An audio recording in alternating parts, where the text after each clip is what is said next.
The good news is that I just moved from Syracuse, New York, to Columbia, South Carolina. So I now know what warm is. And I always used to tell the joke to the effect of whoever thought that hell was hot never lived in Syracuse in the winter, but apparently they did live in Columbia during the summer. So it is a pleasure to be here in this wonderful vista. I'm thinking about just putting on the screen and sitting for a half an hour and watching the boats, but I think I might want to have a different topic. In preparing this, whenever you hear about the usual subjects, I was very tempted, of course, to put a picture of one of my favorite movies up there, but I went in a slightly different way with it. And thinking about subjects as in schooling and education, because that's what I do. I'm in library science education. And one of the things I want to talk about is what we are working on and how we're rethinking library science education, and really try and draft you into being part of that. To be as honest as I can, I'm here for your children. Whether they're 18, we have an undergraduate program, or whether they're 28 or 48 or 68, we'll take them all. But talking about really what we need to do to prepare librarians to work in our communities. Now, I want to be clear about a couple of terms, because really this entire presentation is going to be about terminology, trying to tighten up our terminology. So let's start with the word community. I use the community to mean, first of all, a group of people that have some shared interest, whether that's where they live, whether that's where they work, whether that's where they go to school, whether that's their hobby, whether it's parenting, what have you. And most importantly, have to share some finite resource. Right? So in a public, they share the fact that they live in a given location and they have to give tax dollars, or they have to give real estate. We were just having an interesting conversation about Palm Beach real estate. In an academic community, they share the fact that they're in an academic community, and the resources they share are either tuition dollars, times, credit hours, etc. In corporate libraries, it may be overhead or spendable hours, etc. So that's what I mean when I say community. I'm going to say it a lot. If I can just get a quick indication, how many of you are sort of from a public library setting? Academic? Schools? Excellent. All right, so we have a good diversity. This one. What, special? Joint use. Joint use, fabulous. All right, wonderful. What library? Nova Southeastern University's Alvin Sherman Library here in Fort Lauderdale. Wonderful. And this is a good point, because one of the things that we're talking about changing library science education is to get people out of, this is the silo for academic librarians, and thou shalt not talk to the school librarians, and by God, those weird public librarians are over there. I want to steal good ideas from wherever we can, so that's part of it. But I want to get into this idea. I talk about here that I'm going to start with a little history, and I have to start with a little history. So yesterday, up in West Palm Beach, we were having a discussion about how do we get past the usual subjects.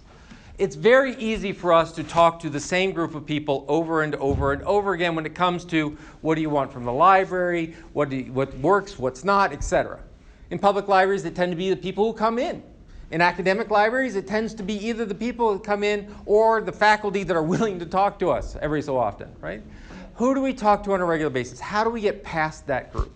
And so we did a workshop yesterday, and we talked a lot about one of the primary ways we need to get to them is through the concept of co-ownership. If we continue to look at the library as an us versus them situation, we serve them, they are out there, etc., we're never going to get to the true potential of our field and where we need to move to. We need to get past the people who already support us or love us and get to the point of people who need us and people who we need to make it happen. That by identifying people, how do we do that? We identify passions and expertise. We work with people within our communities and find out what are they passionate about. You may find, for example, that the person who comes to you over and over again is that person that you helped them with that one question a long time ago, and now they come again and again and again.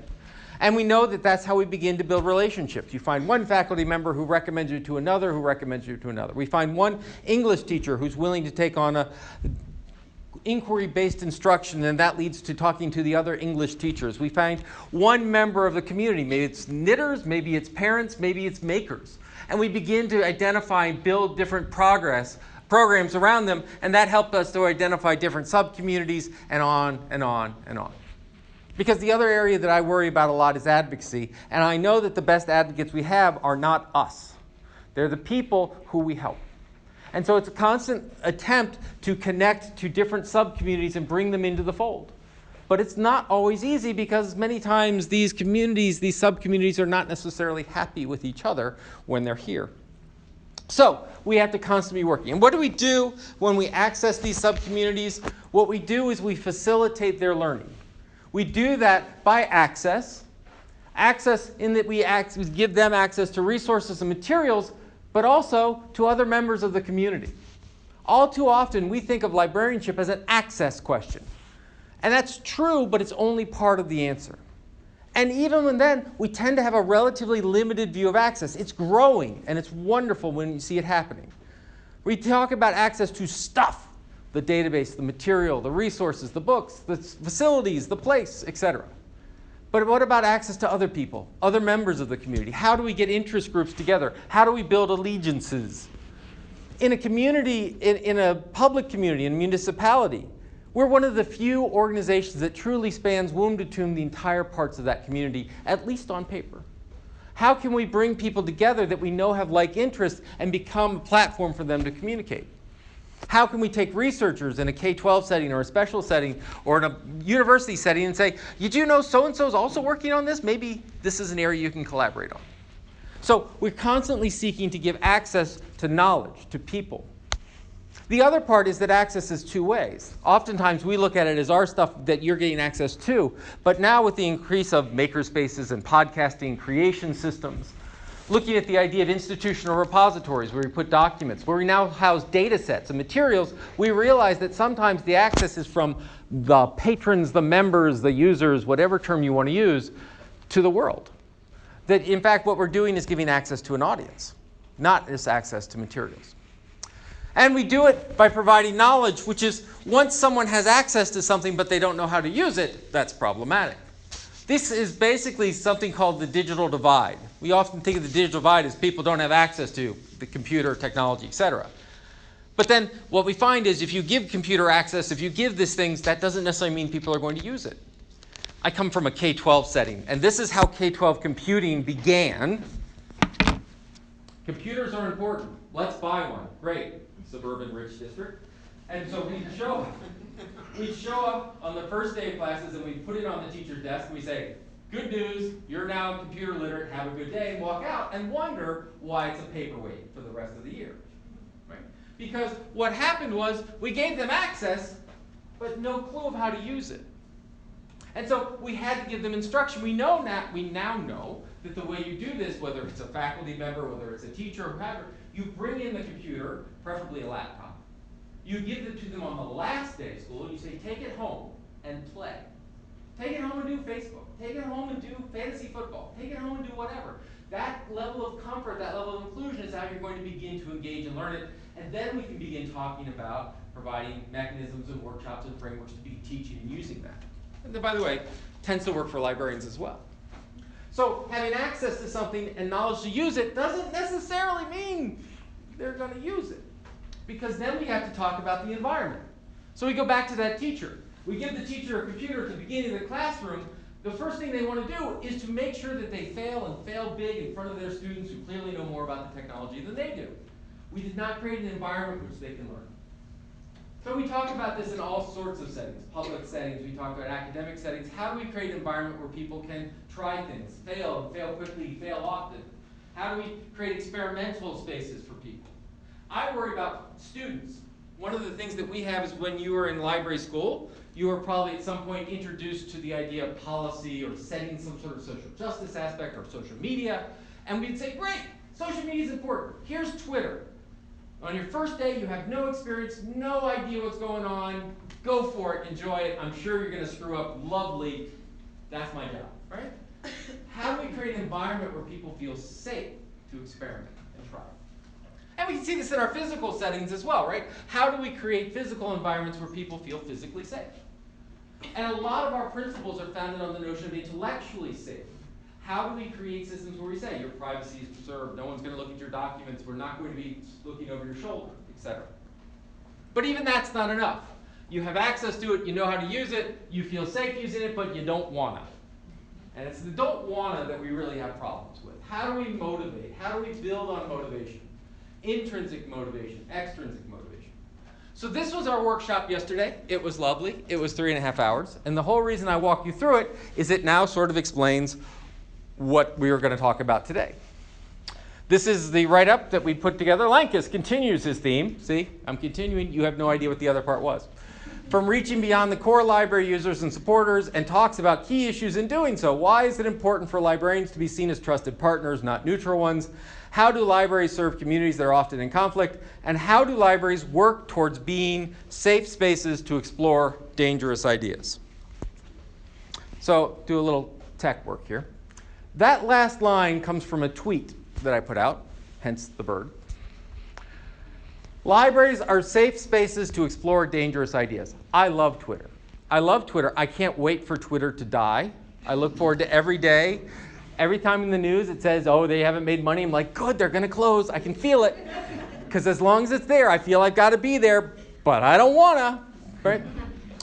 But what I do, I'm not alone, thank you. What I do love about Twitter is it forces me to be very concise. Right? So I work really hard on communicating in 142 characters or less. The fun part is I do this, so I go out and I give like a 3.5 hour talk, a 3.5 hour workshop, and I tweet this out, and suddenly someone says, well, what about this? And you haven't thought about this, right? And so it's like, look, it's 142 characters based on 3.5 hours, based on a career of, right? Anyway, I put this one out. And I want to explain why it's wrong. And actually, by the way, Twitter is what taught me why it's wrong. But to do that, I've got to walk through a little bit of language here.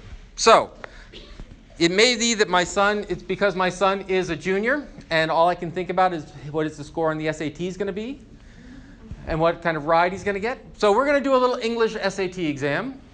Right? Service is to unbiased as equitable is to equal. What we have to talk about, what we have to deal with, is if we are going to engage beyond the usual sort, what we are going to quickly recognize is all the unspoken beliefs, value systems, what we hold in common, all our sort of common social fabric. As we extend beyond the usual suspects, as we go to these sub-communities and their sub-communities and further, we're going to find that we need to be much clearer and much more concise and much more understanding of what we really mean. And in this field, we use a lot of words that we have not necessarily explored their meaning. Or we've explored them and we need to re-explore them. And here's the first one. Unbiased. Neutral. I hate the word neutral. It comes from the same Latin root as neuter. So as a librarian, if you're seeking to be neutral, that's all I'm saying.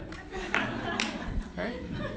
By the way, just since we're having a moment on language here, user. Right? How many people believe that you offer a great user experience? How many of you enjoy being used? Right? It's kind of like consumer. We could do that one next, right?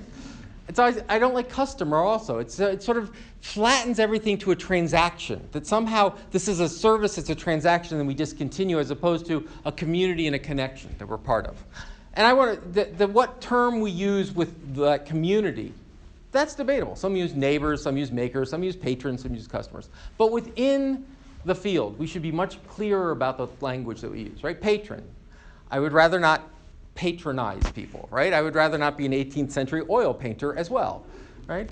But that idea, I use the word member, meaning that they're sort of part of the community. They're a member of the community. Anyway. Service is to unbiased as equitable is to equal. We've dealt with this as a field. We used to talk about, and still do, unless we stop and think about it, of equal access. That we distribute our services equally. And we've long ago wrestled with the fact that equal is insufficient. That equitable is a different way of thinking about it. That certain people need more access, more time, more support than others in order to achieve the same result. We do that in education, we do that in our services, we do that in our community services. So we talk about equitable access. So the reason I bring this up is that right now we talk about unbiased service. And in a world that's as interestingly politically charged as we are, when we go to access people beyond the usual suspects, one of the general feelings is, oh, the way we do that is we will come in and be the unbiased party. that in a hyper-partisan environment full of Republicans and Democrats and liberals, or anti-tax people, tax people, or whole language versus phonics people, I've been there, right? That the way that we're going to engage these people is we're going to engage by being unbiased, that we will come in and be neutral. The problem with being neutral and unbiased is, one, we're not. If you believe that libraries are important and useful, you have a point of view. If you believe that tax dollars or tuition or billable hours or overhead should go to support library services, you have a point of view. If you believe that information and knowledge is an important thing in the way to solve things, you have a point of view. I'll give you one example of it from history. If you have not had a chance to read Wayne Wygan's book, read it. It is fabulous. It's a great book. And in it, he talks about how the public library in America, which is sort of a uniquely American institution, developed. Many people don't realize that the public library grew out of the same social movement that public schools grew out of. The idea, and Dewey once said that a public library is a co-equal educational institution to the public schools. The kids go to the schools, the parents go to the library. And what's interesting about this is, one, it's based in a social movement, but the other one is it's based around a very particular form of education, of learning. And it was seen as neutral and unbiased, nonfiction. That's why Dewey's system didn't have anything for fiction, because it was all about the truth. Right? It's why cookery is in business, because cookery is women's work. Completely unbiased and neutral. Right? Anti-Semitic and misogynist from upstate New York. Anyway, we've escaped that. Wygan talks about this, which was a major debate at the turn of the 19th century, and turn of the 20th century. He said, all right, there's this massive debate. I mean, it's like right up there with filters and pornography. And this was one of the quotes on the issue from a newspaper in California that talked about this particular thing being available in the library was only because only for school children, factory and shop girls, men who tended bars, drove carriages, worked on farms and boats, and finally, fallen women and in general the denizens of the midnight world, night owls, prowlers, and those who lived upon sin and its wages. This was an editorial about, anyone? Literary novels. This was when public libraries began bringing fiction and the literary novel into their collection. There was a massive outcry against it. At one quote was, if we give these literary novels to farm hands and farm girls, they will think above their stations and think beyond their tasks. What I want you to realize with history is that libraries, as we think of them as neutral and unbiased, are not, nor have they ever been, nor did they become the way they are because of being neutral. This is over a century's worth of work on the active part of librarians, that now we hand out read posters and people go, well, of course it's about the love of reading and literature. If you had taken a read poster, they would have come and burned it. Right? Jane Eyre was seditious. This concept that we are neutral is not how we ingrain and embed in our communities. We have a point of view. And we need to make it obvious, and we need to be aware of it, and we need to constantly work on it. So what I'm talking to you is, have you sat down and begun having the conversation about what is our narrative, what is our point of view, what is our value? Neutral things don't have value. It is things that you understand and can provide and support that have value. I'll give you another example. This is from the Topeka Public Library. Now, what's very interesting is the Topeka Library, Topeka, Kansas, Gina Millsap's shop, they did what they call community impact goals, and this is one of their community impact goals. The library is your best resource for raising a reader and lifelong learner. Our first community impact goal is every child ready for kindergarten, and we mean every child. Our youth services leaders, librarians, and staff are experienced educators armed with research and ironclad commitment to child advocacy. See some of the ways. Now, what's interesting about this community impact goal, I love this, because what happens is this is not a neutral thing. They are seeking to have impact. They've gone out and they've partnered with community organizations. In this case, they partnered with United Way to say, what are the goals that we have? Richland County Public Library happens to be in Columbia, just won the IMLS medal. They have, as part of their strategic plans, goals like fighting community poverty, creating a diverse economy and creating a diverse community that talks together. They didn't come up with this because they had the library to do this on their own. They worked with sheriffs, they worked with mayors, they worked with community leaders. They said, this is what, as a community, we want to do. Same can be said in an academic environment. We want to have great achievement. We want to have happy lifestyles, whatever it is. These are community goals. What's interesting about this is they can't do it. They can't do it.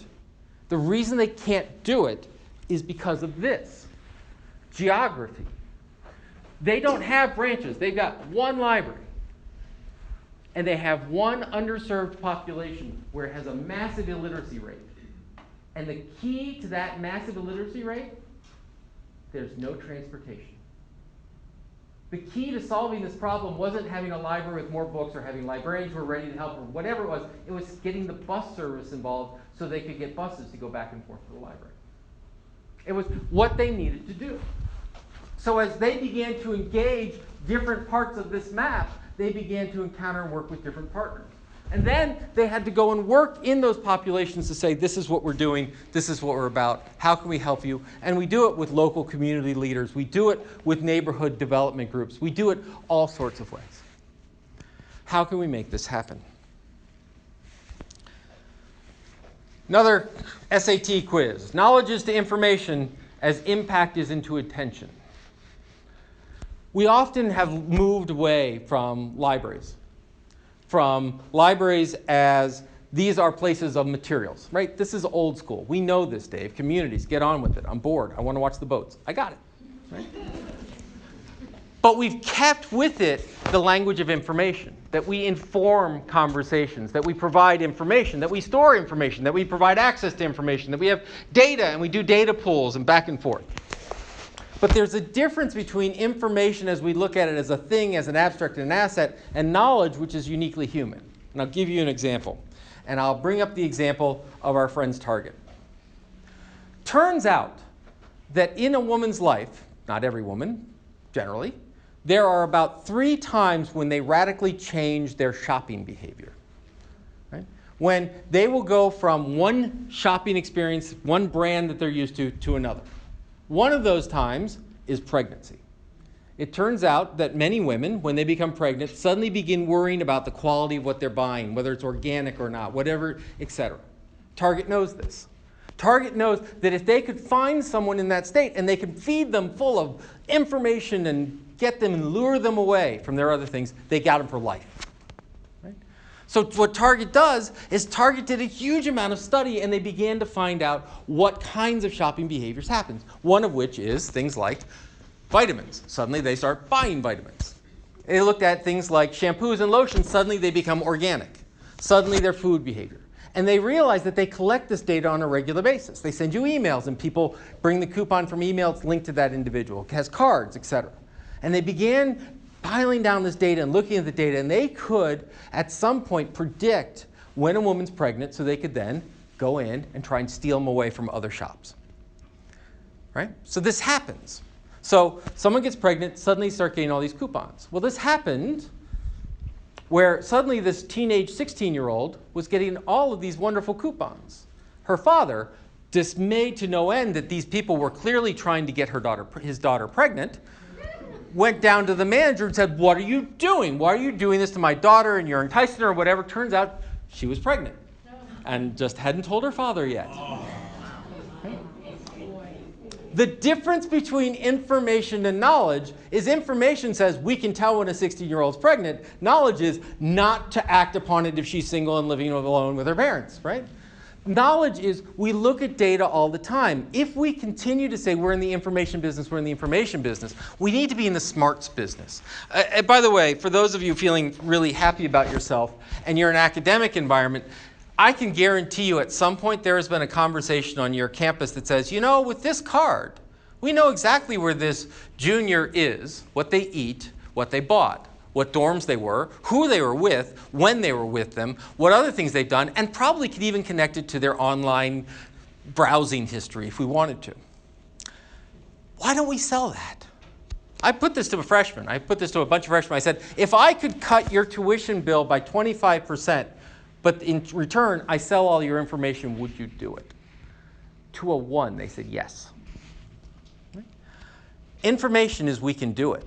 We can gather it, we can crunch it, we can look at it. I was in a recruitment, we want to, once again, I want your children. We talked about how do we get 18-year-olds. And I was talking to our admissions people, they said, this is easy, Dave. If you have any sort of event that you put on, a coding camp or anything else, we can set up geolocators so that what happens is when they pull out their phone and they do anything on the phone, it will push them an ad. It will grab their information and it will allow us to send them materials and information. And I looked and I said, that's fantastic. Do you know we use that as a case study in my classroom? And it's often not in a positive way. Thinking about how do we use this data, when do we use this data? And one of the things that we often don't think about is when we talk about access, have we looked at the privacy policies of the technologies that we provide? Do we provide Adobe readers for ebooks? Did we know that at one point they were sending plain text information about what was being read and whom and where, how far they were in? Do we look at that data on a regular basis? Right? We're not in the information business, we're in the knowledge business. And information is about how we gather it and how we use it as an asset. Knowledge is how we think about it, how we make it smarter. And so I come back to this tweet. So I tweeted out, libraries are safe spaces to explore dangerous ideas. And I started getting pounded in a very great way. No, that's not true. They said, for many, libraries are scary places. We were talking with a literacy teacher one day, and she was doing a session at the library, and she was talking about how do you read to children. I read this, and she demonstrated with her own son. Afterwards, a mother came with an infant literally hanging on her. And the mother said, could you show me the book? On this page, what did you say on that page? Okay, what did you say on this page? What did you say on this page? And finally, the literacy teacher said, I'm curious, why do you want to know exactly? She couldn't read. She knew it was important to read to her child, but she couldn't read. So she was going to figure out a way to do it. Walking into that library was the scariest thing that she had ever done. Libraries, safe spaces, we like to think of them as warm and cuddly. To some people, they are alien and scary. Right? We've talked about this in the workshop yesterday, how many people have children's areas with 8-foot-tall shelves. Right? Why? Because you want climbing structures for toddlers? Right? What have we designed our spaces to do? How many of those are quiet spaces? How many are loud spaces? Do we have separate spaces? Think about the language we use. Talked with one scholar, and her area was in oral cultures, and she was talking about how in certain underserved urban populations, they are very oral culture, meaning there's tons of cell phone access. If you look at penetration of internet in the inner city, it's actually huge, but it's almost all through mobile phones, which means, one, you can't make an app on a mobile phone. So they have internet access to consume, but not to produce. The other thing is when you look at the usage of the mobile phone, most of it was actually, and this is scary, talking to people. That in many of these cultures, they will call up or text each other when they get information. In other words, they're really relying on their social network. Hey, how do I do this? Where are we going? What's happening next Thursday? And when libraries would show up into these inner-urban cultures, they would bring books and reading materials, and they would bring handouts, and they'd bring all this reading stuff. And the culture would look at this and say, what is this? I don't understand this. Community college that was serving veterans, had an amazing remediation division, right? These were first-generation folks coming to college. They would sit down with them and they would work on math skills and writing skills and help them intensely. When the Troubles broke out, they were near a major military base and suddenly their student population was literally around the world. And they transitioned their remediation and tutoring to online tutoring. And they found out that the performance went through the floor, just dropped into nowhere. They said, this is the same stuff we do. What's going on? Well, what they did was they took the one-on-one personal verbal communication, wrote it into online things that people could read, and put it on the web. They changed it. And so what happened was suddenly with these people who already were concerned about going to college for the first time, already worried they couldn't do it, were suddenly put into a situation which was their worst nightmare, which was they couldn't do it because it was about reading and textual interpretation, and that's what they needed the remediation to begin with. So when we go beyond our usual subjects, when we go beyond our usual suspects and we begin talking to these other communities, what do we bring with us? What assumptions do we bring with us? What values do we bring with us? And what I was told about this is libraries are not safe spaces.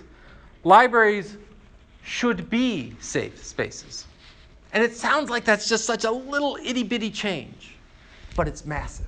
Because we all too often assume that it is without investigating whether it is. Do you have minority populations? If you remember that ID card that I brought up before, the college ID card was an international student. University of South Carolina, once the immigration ban went forward, that was scary for everyone that held one of those cards. It was even scarier when one of the board of trustees says, we would like a briefing on all the students who are from these restricted countries. How safe did they feel? What role did the library play in saying, this is a safe space? You can be here. We will take care of you. As an academic, what did I do? How could we provide these safe spaces? It should be a safe space, but it isn't automatically. Our concepts, we grew up, we love libraries, we work in them, we build them. We never had to wrestle with the fact that they were foreign or alien or scary. We need to spend time with these other communities so that we can find out how it works. But the way that this is not going to work is we're not going to walk to these communities and say, we're unbiased providers of information. It sounds good. It's wrong. What we want to be are trusted facilitators of learning. Right? What we want to do is ultimately, we want to make our communities smarter. We want to make our communities smarter. We want our cities and towns and counties to make better decisions with our tax dollars. We want our students to make better studying decisions and better application decisions. We want our faculty to make better research decisions. We want our lawyers to make better litigating decisions. We want to make our community smarter. That's the job we're in. But if you're neutral, you can't define what that is because it compares it to something else. You cannot be unneutral and say that you improve the world. Those don't go together. You have to have a point of view, hopefully negotiated with the community you're working on. And then we go and we work on making it better. And we work and we go beyond the people that already know it, and we go to those other people, and we go to all those people and say, what do you do for a living? I'm a librarian. Isn't that sweet? I love reading. And I say, I do too. I never have any chance. But thanks for that. Right? We have to take that on. John Palfrey, who wrote Bibliotech, talks about nostalgia. And he says nostalgia is a bad thing. We need a new nostalgia. The nostalgia is not only, I love a library because that's what I remember from 1982, but I remember what it was like for a 10-year-old in a library from 1982, not even what it was then. We need to build a new nostalgia, and that nostalgia will not be because we are unbiased providers of information. We are facilitators, trusted, principled, valued, and have a perspective, and we have to fight for them and make them available. Ultimately, that's what it comes down to, is what we need to become is a profession that is about learning and facilitation. It's a profession that goes beyond what we were taught, that it believes in human beings, that sees it beyond data and information to truly being about knowledge and learning. And the way we do that is we engage our communities. We find out what their needs are. We begin by understanding that this is a negotiation. What's important to you, what's important to me. And we build and we build and we build. And the value that the library brings them is not the stuff and the buildings and the things. It's the people and the connection and the facilitation. That the ultimate collection that we have are not the books and materials, but the community itself. That community is full of not just people who want to learn. In higher education, we used to have what we call the bucket model of education. You are all buckets, empty. I am the instructor. I throw bricks into your buckets. Some of you, unfortunately, your buckets are a little small, and the bricks may bounce out. That sounds condescending. It is condescending. And yet, look at the room that we're in. What is this set up to? It is set up, either interrogation. Right? You listen, me talk. Right? How are libraries set up? When we stand behind desks, when we stand behind huge vistas of steel and glass, when we create these airs of knowledge, we must make them accessible. And that's what it comes back to. We must engage beyond the usual substance. Thank you very much. I appreciate your time.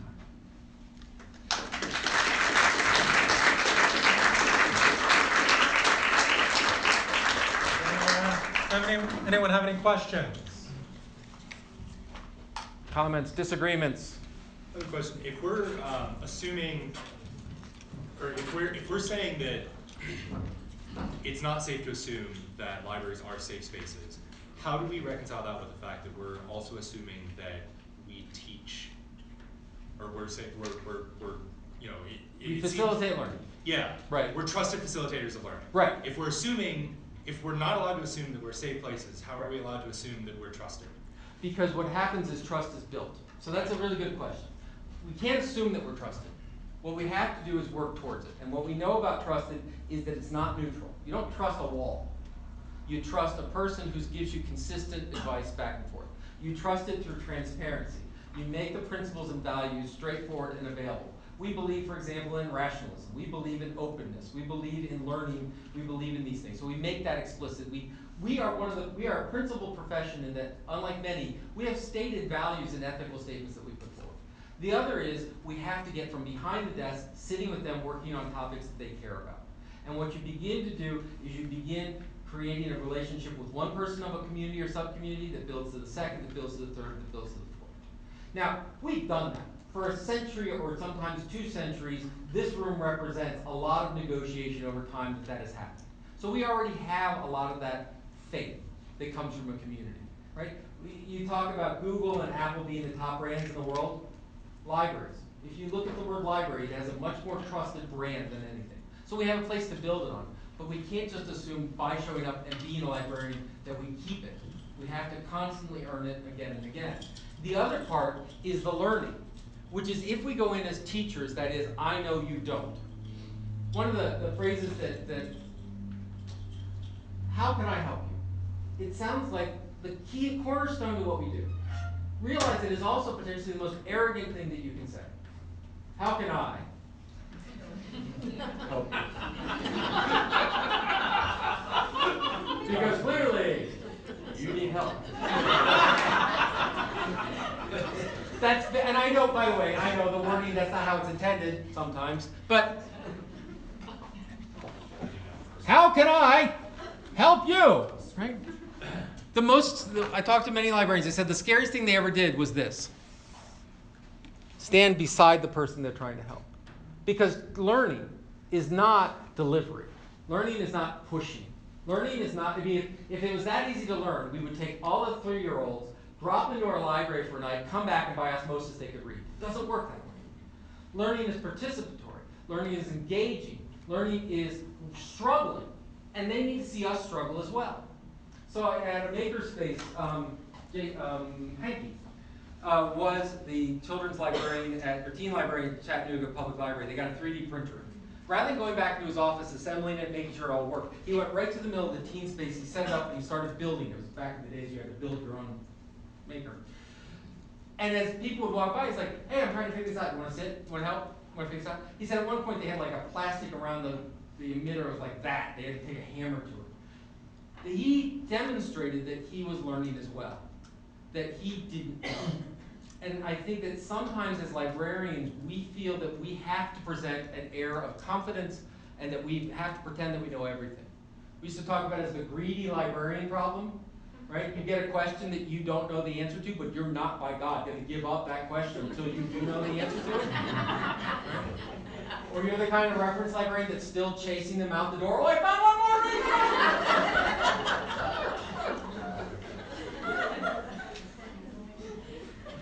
We can't be that. And so part of understanding that you're a facilitator of learning means that doesn't mean you're a teacher per se. It means that you really are about providing them with access to other people or yourself or resources, about creating basic knowledge about how they can access the resources, whatever you can provide, or getting them in touch with someone who can. Providing them an environment where they don't feel stupid. These make people feel stupid. Right? They do. I'm sorry. These are here for librarians. They're not here for, this is a pedestal here for me, but you get my point. I'm sorry I'm bothering you. That's what they always say. Oh, yeah. Right. Right. And they are to a degree, because I was busy doing nothing, right? So again, guess the short answer for this is build on the confidence that we have. Investigate and talk with the community, particularly those that aren't in that library, to see what they think and feel. And then participate and demonstrate your learning. How can we expect our communities to become smarter if we don't demonstrate that we are also constantly seeking to be smarter as well? That we are lifelong learners, that we screw things up, that we don't work sometimes. And this is the idea that we have a new project, so we've got to spend 3.5 years coming up with a policy just in case. I worked with one library organization, they had a conference, and I said, hey, when we get the papers, let's put them online. They said, oh, we can't. I said, why not? They said, in our bylaws it says we can't have online proceedings. I said, did you have them before the policy? No. I said, so you preemptively prevented having this? Yes. Okay. Right? How do we get into this sort of, we were talking about at lunch, Helen and I were about sort of agile. How do we work on this idea? Trying it out doesn't work. And every committee we have has someone from the community that's part of it as well. So the answer is to not come in as an arrogant teacher, but to come in as a fellow learner and invite and say, I have some skills that might help. What are you passionate about today? What are you working on today? What's going on? So that's how we need to communicate. One of the things that I have to worry about with LIS education, what I have to do when many of you went through your library science degree, if you're looking for a library science degree, I have one, is we have to realize that for so long, library science education was about the stuff and the materials and how do we prepare that. The scariest thing to me is that we now have to work on the individual as the instrument of value in a library. We have to take people where we've been scared to go, which is, you know what? You're pushy. You know what? You're arrogant. You know what? You're insecure. These are dispositions. We didn't want to deal with those before. It was, oh, well, but can they catalog? They can catalog. It's fine. They're dysfunctional. I don't want to eat with them, but they can catalog. We now, tell me you're not waiting for 3 people to retire right now because of that. And I don't want to deal with it, but I have to, because when I talk to folks in your room and I say, hey, what do you want from a graduate? Your first answer is people skills or common sense. Like way down here is technology, and somewhere 3 stories down is fervor. Right? I need to now get in the business, as do you, of teaching common sense. What class does that look like? I don't know, but we have to figure this out. And it's back to this point about how do we build that trust, how do we build that faith. That's a way of networking, that's building relationships, and it's not going to happen in the classroom where we go, get on Twitter and good luck. So, anyway, I'm taking too much time. Oh, no. Okay.